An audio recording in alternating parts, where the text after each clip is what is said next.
So I finally got around to playing Halo Infinite, and wow, this is fun. I know the multiplayer is free and all, but I've always been a campaign kind of guy in the first-person shooters. I mean, I tried playing the multiplayer, but someone punched me in the back within minutes of me spawning in my first game, and I just rage quit. It was like, I'm reborn, fresh and baby-faced in this brand new world. Life is a beautiful gift full of infinite dead now. A single punch to the spine and poof, your beautiful future is over. This is actually a staple in the Halo games, going all the way back to the very first one, when punching any enemy in the back is also an insta-kill. I think I may have actually killed more enemies in my playthrough of the campaign by punching them than by shooting them. Halo Infinite? More like Halo Punch-Out Edition. Both my thwacking obsession and my brushes with death in multiplayer have gotten me obsessed with one single question. Exactly how strong is Master Chief's punch? Could you possibly punch someone directly in the back and have them keel over dead instantly? Let's find out!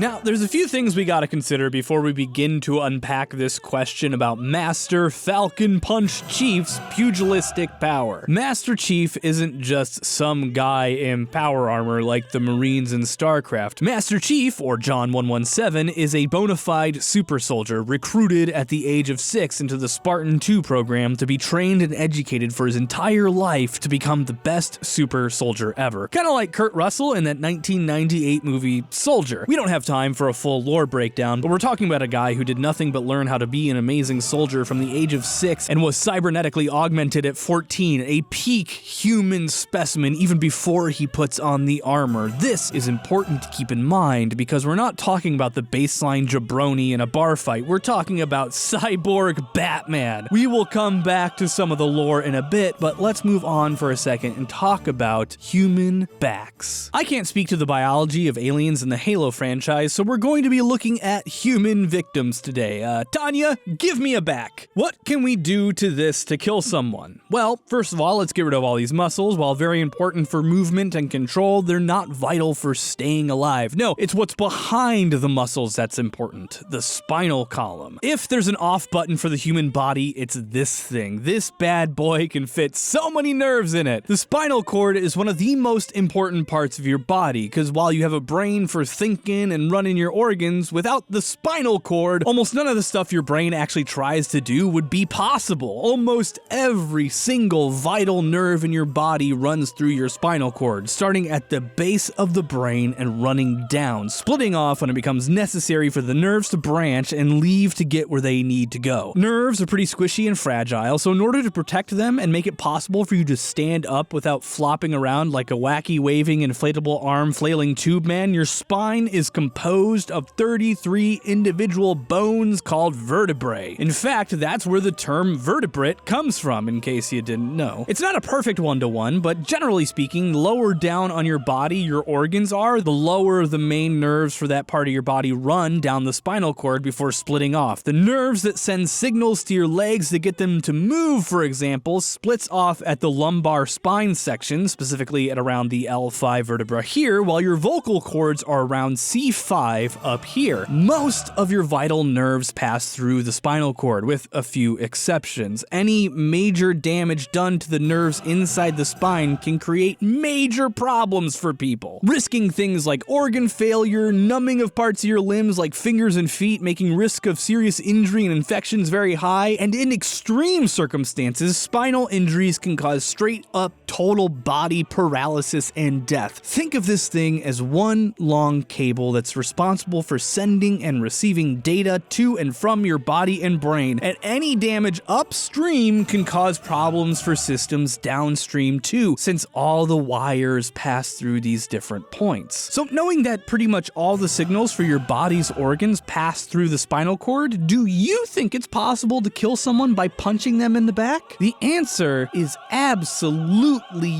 yes. While many of the most vital functions are in the upper neck, several nerves controlling the ventricles in your heart and those controlling your lungs are as low down as the T1 and T2 vertebrae, which are just about between your shoulder blades. So if you were hit in that area hard enough to sever the nerves, not only would it likely sever the nerves controlling the legs, but it would also easily put someone into an arrhythmia. This means that the heart would remain pumping somewhat, but it would be erratic and likely not sending adequate blood to the brain. If there's not enough oxygenated blood getting to your brain, you can pass out in under 6 seconds, and it is all downhill from there. But the thing is, spines are rugged. Really, really rugged. Since your spinal cord is so important, it is protected by thick bone with rugged, bendable cartilage between those plates of armor. There's also the anterior longitudinal, interspinous, and supraspinous ligaments that get in the way, not to mention the trapezius, rhomboid minor, and erector spinae muscles that are basically massive cushions between all of this and the rest of the world. So, is it possible to impart a force so extreme that it passes through all these protections, all the muscles, the ligaments, the centimeter of bone, the fatty protective tissues, that it pushes through all of this and damages the spinal cord enough to cause fatal damage? And all with one punch. Yes. The exact amount of blunt force trauma to the human spine needed in order to severely damage nerves is not the most studied thing on Earth, but it's estimated to be somewhere around 4,000 newtons. Newtons are the unit of force, which in Newtonian mechanics is found by taking a mass and multiplying it by acceleration. That is to say, force is a thing that happens, or rather is required to happen, to make something change speed. That's all that acceleration is, changing speed. In the case of a punch hitting something, it's the weight of the meat and bones traveling through the air and then stopping, or at least slowing down pretty suddenly. As those bones and muscles stop, they impart a force onto whatever they're hitting. So, newtons. 4,000 of them at least, to cause serious spinal damage. How much force is that really? Well, it's the force of a heavyweight boxer. Below that, in fact, boxers have been clocked at 5,000 newtons of punching force in the upper levels. Boxers aren't dying like flies all the time because they're not punching each other directly in the spine. They wear gloves to dissipate force, and in the case of bare knuckle boxing, if they go full force, they would shatter every bone in their hand and wrist, so they're usually holding back. So yeah, that tracks, right? Master Chief, being a peak physical human, would be able to punch someone in the back as hard as a professional boxer, right? Absolutely, and he's got that big honkin' metal suit that's gonna help protect his hand from shattering. Aw, dang it, the suit!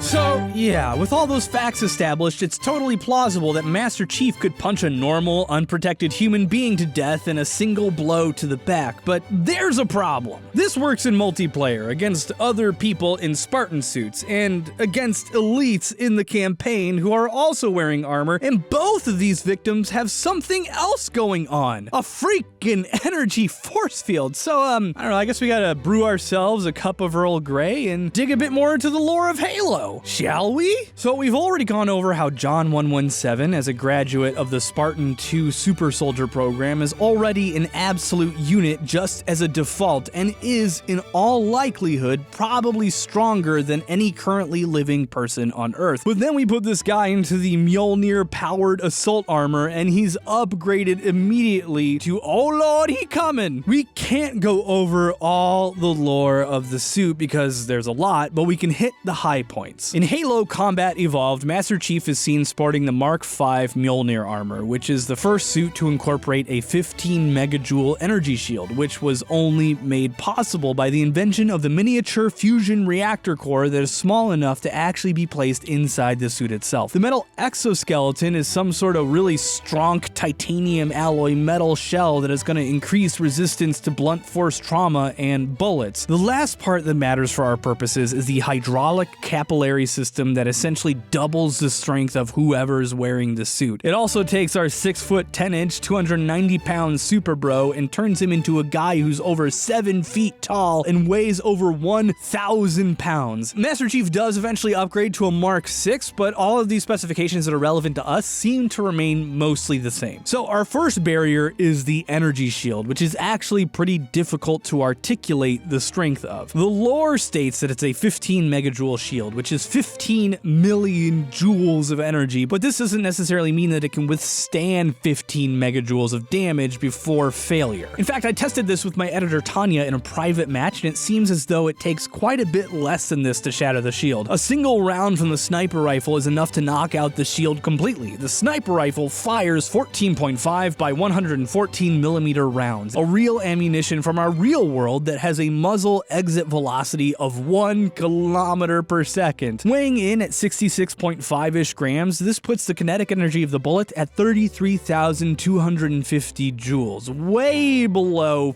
15 megajoules. But realistically, the shield likely works by dissipating incoming kinetic energy into heat, and it has a limited energy per second threshold that it can't go over without failing, at which point its capacitors need to cool down before they can recharge. Energy per second is what's known as power, and it's measured by the watt. A 65-gram bullet moving at 1,000 meters per second and coming to a complete stop in 0.05 of a second is going to generate a peak power of 665,000 watts, approximately 904 horsepower. That is a lot of power. That is the horsepower of a Ford Shelby Mustang GT500 KR. The data behind this next part is a bit wonky, but supposedly the strongest punch ever recorded was delivered by Francis Ngannou and clocked in at 90 to 96 horsepower. That means if we put Francis Ngannou into a Mjolnir Mark 6 like Master Chief wears, with doubled strength, he'd only be able to deliver 192 horses into the energy shield. It'd be enough to diminish it, but not knock it out completely. It would take 5 whole punches for him to be able to do that, and this is the best puncher we have currently on record. At rest, this means that a full punch from Master Chief just to knock out shields has to be running at 452 horsepower, 4.7 times stronger than the strongest puncher in the world. But that's just for the shield. We still have to kill a person, and we run into several problems right here. Remember how I said that the ideal punching spot to guarantee a kill was between the T1 and T2 vertebrae right here between the shoulder blades? Well,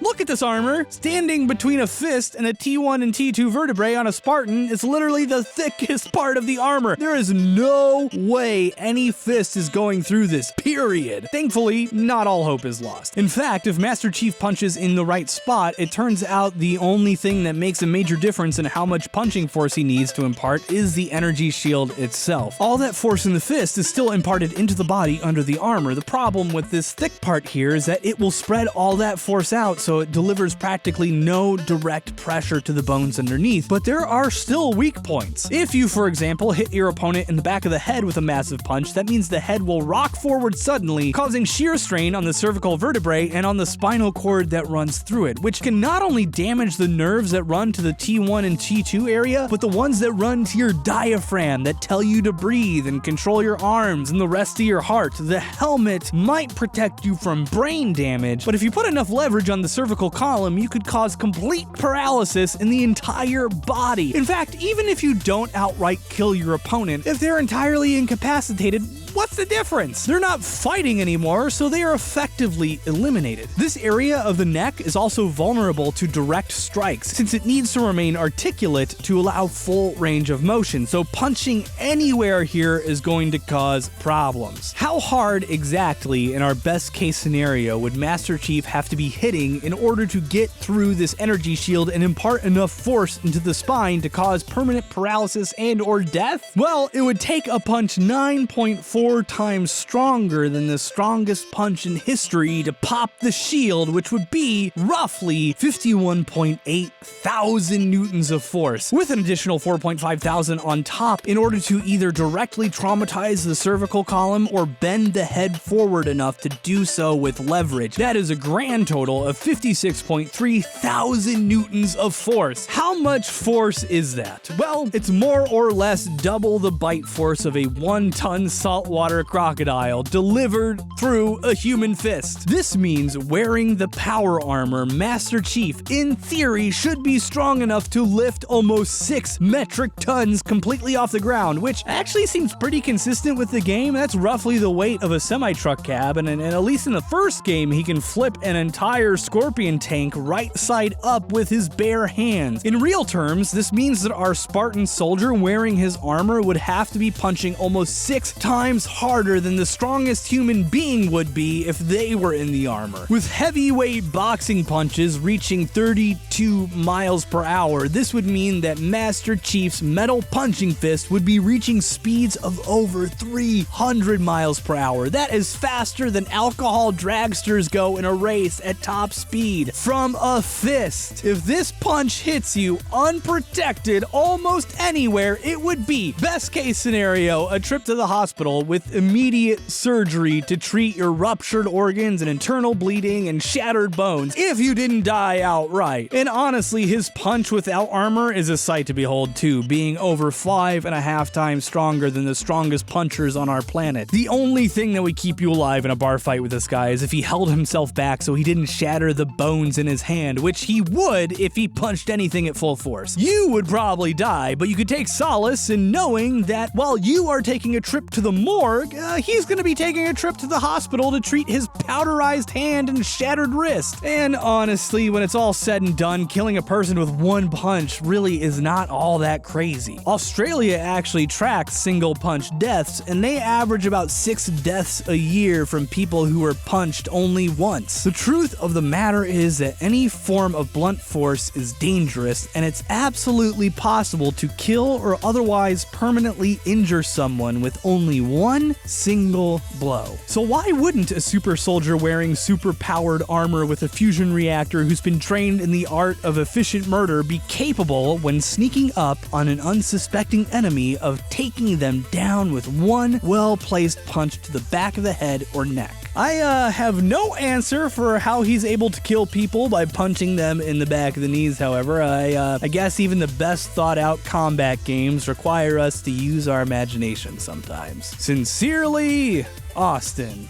Phew, that was a long one, but I had a lot of fun with it, and I am no longer sick, but my kid is again, so I'm in serious danger. I want to throw out a personal thank you to my patrons who make this show possible, especially my high-tier patrons like Juan Santamaria, MadLad616, Miss Kendra, Ronald Coleman, Alan Hagers, Atadamtp, Nickolas, Spalinger, Marissa Resnick, Nick Patterson, and Loretta Mazur. And also I want to give a thank you to Zach Stu, one of Matt's writers, who gave me this idea, and it was such a good idea. I had fun with this. Good stuff. I'm off.